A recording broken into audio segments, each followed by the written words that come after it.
Hi, everyone. I'm Andrea Cash. I help the League of Women Voters of North Carolina with their communications. I'm here today with Marian Lewin. She is the League's vice president, and this is the third in our series of videos about voting and voting safely in North Carolina this fall. We know that hundreds of thousands of North Carolina voters requested the absentee ballot so far. They have been mailed the ballot, and so now they are returning the ballot. So voting is very much underway here in our state. And in this video, we are going to focus on what happens when you return the absentee ballot, how it is processed, and how it is counted. So, Marian, as I said, a lot of ballots are now coming in. Some voters are choosing to hand deliver their absentee ballot to the County Board of Elections. But if a voter mails it, are they going to know that it arrived, that it got there? Yes, the container envelope has a barcode on it that's scanned when it's delivered. You can check the status on the new Ballot Tracks portal at ncsbe.gov. Ballot Tracks will work along with the voter search tool to let you know what's happening to your ballot when it's delivered to the Board of Elections. So once it gets there, then what happens? Is it accepted? Well, the first step is an examination of the container envelope by trained Board of Elections staff. They look to see that all the information that you were supposed to provide is there. If it's there, if any are missing or there's something questionable, the staff will reach out to you in writing with an explanation of the problem they found and will let you know what options you have to correct it. Your ballot cannot be approved and the envelope cannot be opened until those corrections are made. After your container envelope has passed this initial review, it's presented to the 5-member Board of Elections. They make the final decision about whether to approve an absentee-by-mail ballot container and open the ballot. This final decision is done in public meetings starting on September 29th.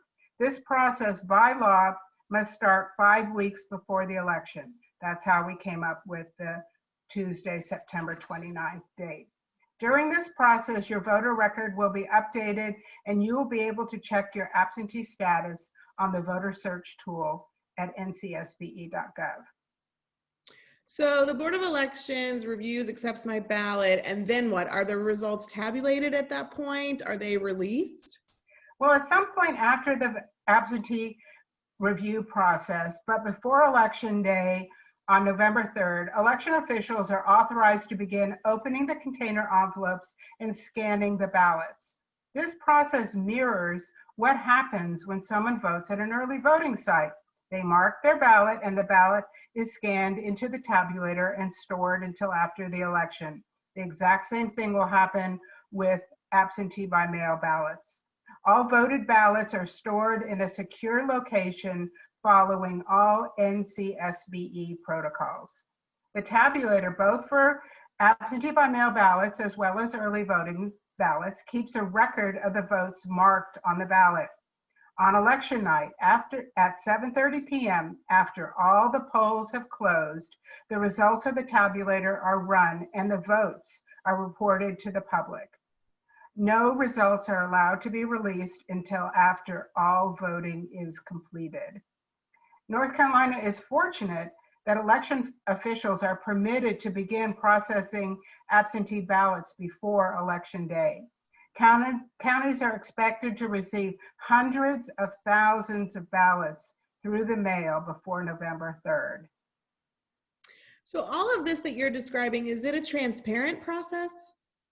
Yes, voters can check the online status of their returned ballots, both using the Ballot Tracks tool and the voter search tool. Also, voters can attend or check with the County Board of Elections about the review meetings that will be scheduled weekly before the election. Once again, starting Tuesday, September 29th. Those meetings are open to the public.